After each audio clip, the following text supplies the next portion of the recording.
अभी कुछ baby steps हैं ये तो। अभी पूरा आपका सोलर सिस्टम एक्सप्लोर करना बाकी है, आपको दूर दूर के बाकी और चांद सितारों पर जाना बाकी है। तो ये तो अभी शुरुआत है, लेकिन इसके लिए बहुत भारी भरकम इंफ्रास्ट्रक्चर चाहिए।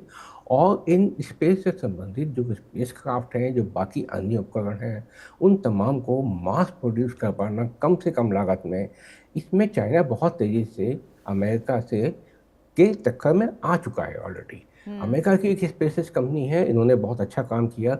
ये जो रीयूजेबल टेक्नोलॉजी है, इसको लेके आगे बढ़े। मैं एक बात और कहना चाहूँगा आपको, ऐसा नहीं है कि भारत इसमें बहुत पीछे था। देखिए, भारत में कई चीज़ों को समय पे बढ़ावा नहीं दिया गया। डॉक्टर कलाम का और हमारे डॉक्टर डॉक्टर गोपाला स्वामी एक थे, एयर कमांडर गोपाला स्वामी, डीआरडीएल के, जिन्होंने प्रोपल्शन पे बहुत काम किया था। पृथ्वी के प्रोपल्शन में उनका बहुत योगदान था। उन्होंने बहुत पहले, लगभग 90 के दशक के अंत में, उन्होंने ये प्रपोजल रखी थी। मैंने उनकी प्रपोजल भी देखी है खुद मैंने, जिसमें उन्होंने ये तमाम चीज़ें प्रपोज की थी कि हम अपने जो बूस्टर्स हैं उनको, और जो पूरे का पूरा बाकी का हिस्सा है, इसको हम वापस रिकवर कर पाएँ। तो अब बाद में जो स्पेस टेक्निक किया, काफ़ी हद तक वो उन्हीं लाइन्स पे था। और यहाँ तक कि मुझे याद है, मैं उस समय जब पहले बार स्पेस एक्स का फेल हुआ था, मैं उनके साथ बैठा हुआ था उनके घर पे, और उन्होंने मुझे बड़े अच्छे से समझाया था कि क्या क्या दोनों में कमियां रह गई और कैसे होना चाहिए था। बहरहाल जो भी है वो इतिहास इतिहास हो गया। भारत ने जो बड़े पैमाने पर शुरुआत की है, बहुत देर में की है, लेकिन तेज़ी से आगे बढ़ रहा है। हम्म। और हम, जैसा कि बताया, तीनों तरीके से हम आगे कोशिश कर रहे हैं बढ़ने की। चीन का जो टेक्निक है नेट से रिकवर करने का, मैं समझता हूँ ये बड़ी महत्वपूर्ण है। क्यों? हम्म। क्योंकि अब देखिए, जो स्पेस एक्स यूज़ करता है, लेग इस्तेमाल करता है। लेग इस्तेमाल करने का अर्थ क्या हुआ कि अब इसका ये जो वजन है वो बढ़ जाता है। यानी वो लेग्स पहले से साथ जाएंगे, उसमें एक्स्ट्रा ईंधन लेके जाना पड़ता है, वो भी साथ जा रहा है, और उसके बाद उसको लौटा के लाना पड़ता है। तो हमारा पेलोड कैपेसिटी कम हो जाती है। जबकि चीन ने क्या किया है कि इन भारी भरकम लेग्स को ले जाने की आवश्यकता ही नहीं है, सिर्फ उसमें हुक लगे हुए हैं। और जो जहाज उन्होंने डिज़ाइन किया है, वो उसके अंदर जो केबल्स हैं, वो इन हुक को वैसे ही पकड़ लेती हैं। समझिए जैसे कि एयरक्राफ्ट कैरियर पे जब वायुयान लैंड होता है, फाइटर एयरक्राफ्ट लैंड होते हैं, तो उनका हुक एयरक्राफ्ट को पकड़ लेता है। हम्म। तो ठीक है। वही तरह का जी। ये हॉरिजॉन्टल होता है, ये वर्टिकल किया है। इससे पेलोड कैपेसिटी में और अधिक इजाफा होगा, अर्थात जो उसकी किसी भी पेलोड को अंतरिक्ष में ले जाने की जो लागत है, वो बहुत कम हो जाएगी। तो मैं मानता हूँ कि ये एक एक और नई टेक्निक सामने आई है, हमें इसको भी एक्सप्लोर करना चाहिए। और स्पेस में आके देखिए, हम खाली कमर्शियल लेवल पे इकोनॉमी जो इसकी स्ट्रेंथ है स्पेस को अच्छे से उपयोग में ला पाने की, वो तो उसमें कोई संदेह नहीं है, बहुत अच्छे से अभी बताया भी डॉक्टर साहब ने। लेकिन जो हमारे डिफेंस सिस्टम है, हमारी सिक्योरिटी है, जो रक्षा क्षेत्र है, आप मान के चलिए कि जो अगला बड़ा युद्ध होगा वो ज़मीन पे कम और आकाश में ज़्यादा होगा। हम्म। और स्पेस का बहुत बड़ा फ्रंटियर है, स्पेस वार, साइबर वारफेयर। और साइबर वारफेयर में भी स्पेस का बहुत बड़ा हाथ है। हम्म। तो वो सिस्टम, जो कम्युनिकेशन टेक्नोलॉजीज, वो सब के सब उसमें स्पेस का योगदान होता है। और तीसरा क्षेत्र एक और है जो अंडर वाटर है, मैं उसमें नहीं जाता अभी। लेकिन ये वो क्षेत्र हैं जो कि बहुत उन पे काम करने की और तेज़ी से काम करने की आवश्यकता है। और भारत की क्षमताओं के मामले में, ब्रेन के मामले में, दिमाग के मामले में भारत किसी से पीछे नहीं है। आप सब जानते हैं, आप भी जानते हैं कि कोई दुनिया की बड़ी कंपनी ले लीजिए, भारत के वैज्ञानिक वहाँ बैठे हैं और काम कर रहे हैं। तो उसमें कोई संदेह नहीं है। हमें बस अपने एक कंसर्टेड होकर एक अपने एफर्ट को आगे लगातार बढ़ाने की आवश्यकता है, और वो हम कर रहे हैं। ठीक है सर, बहुत बेहतर ढंग से आप दोनों ने समझाया। सृजन पाल सर, मैं आपके पास लौटना चाहूंगी। देखिए, रॉकेट लॉन्च के महज 6 मिनट में बूस्टर का लौटना ये ऐतिहासिक है, और चाइना ने बतौर यहां पर प्रेस विज्ञप्ति भी दी है और कहा है कि अब तक के लॉन्चिंग में सबसे बड़ा इतिहास।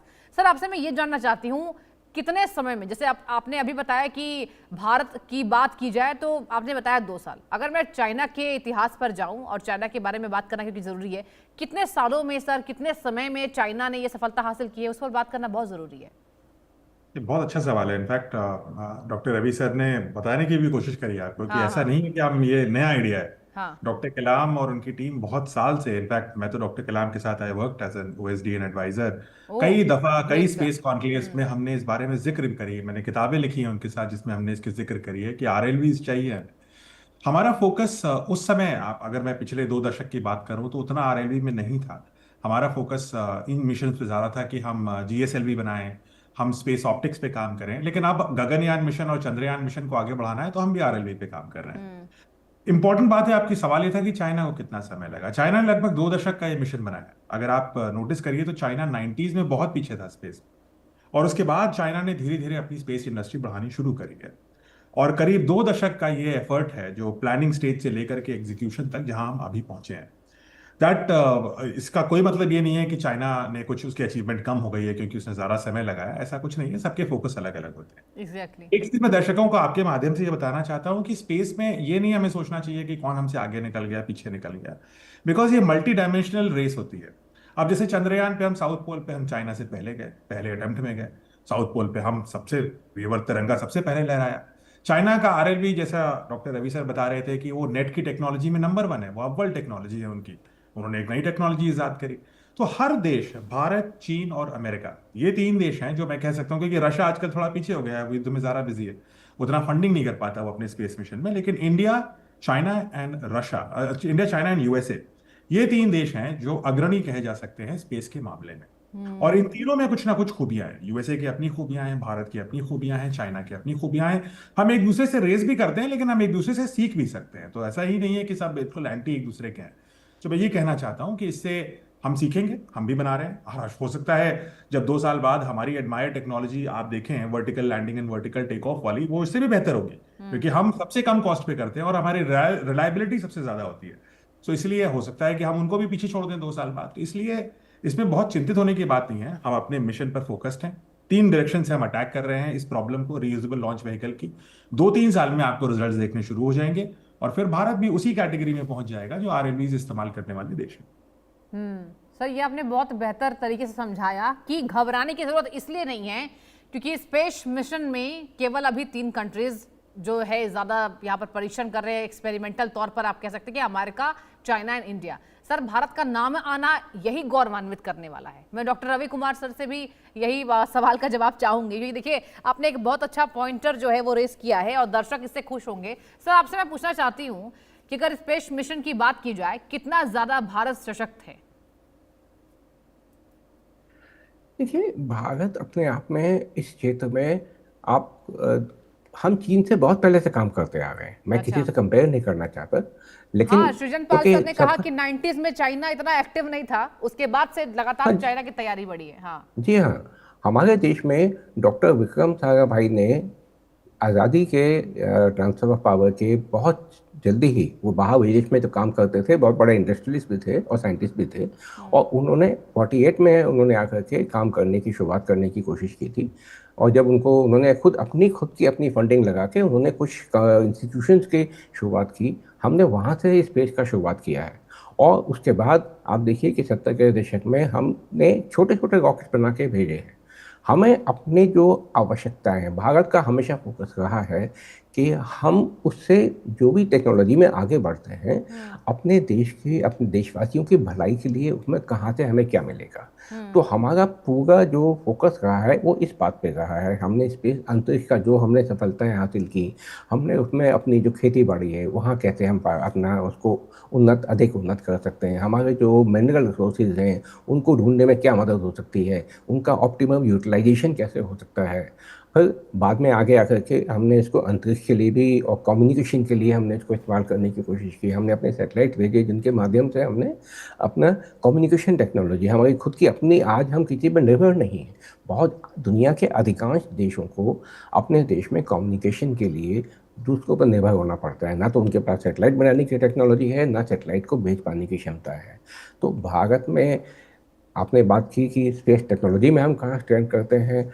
हम छोटे छोटे कंपोनेंट लेवल से लेकर के और सैटेलाइट बनाना और सैटेलाइट्स को अंतरिक्ष में पहुँचाना, स्थापित करना, स्टेबलाइज करना और उनको प्रयोग में लाना, अर्थ बेस्ड जो ग्राउंड स्टेशन है जहाँ से उनका डाटा इकट्ठा किया जाता है और उस डाटा को प्रोसेस किया जाता है।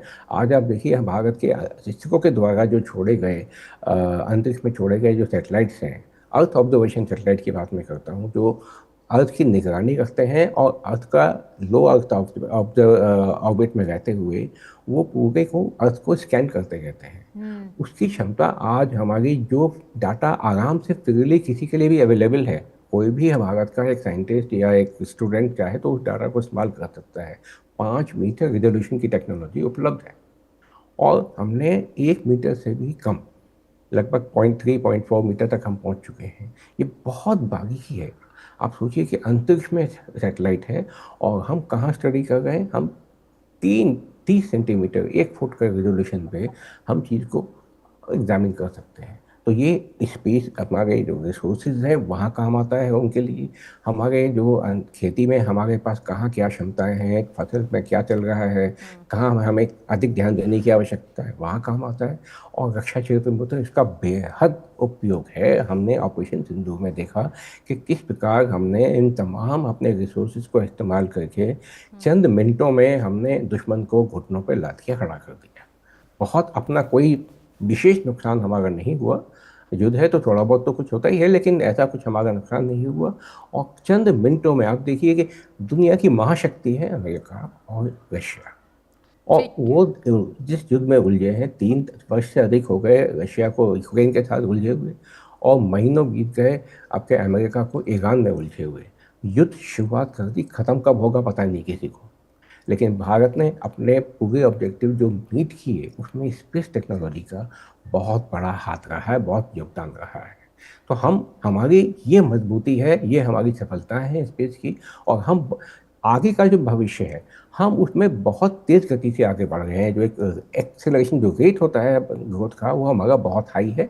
तो हम बहुत जल्दी, जैसे अभी डॉक्टर साहब ने भी कहा, हम तब जितने जो बाकी के 3 देश नाम बताए उनसे हम बराबर में तो आ ही जाएंगे, हम उनसे भी आगे निकलेंगे। और यही भारत के लिए सबसे बेहतर खबर है। सृजन पाल सिंह सर आपका बहुत शुक्रिया। डॉक्टर रवि कुमार सर आपका भी बहुत शुक्रिया डिबेट में जुड़ने के लिए और चर्चा को आगे बढ़ाने के लिए। लेते हैं छोटा सा ब्रेक। कई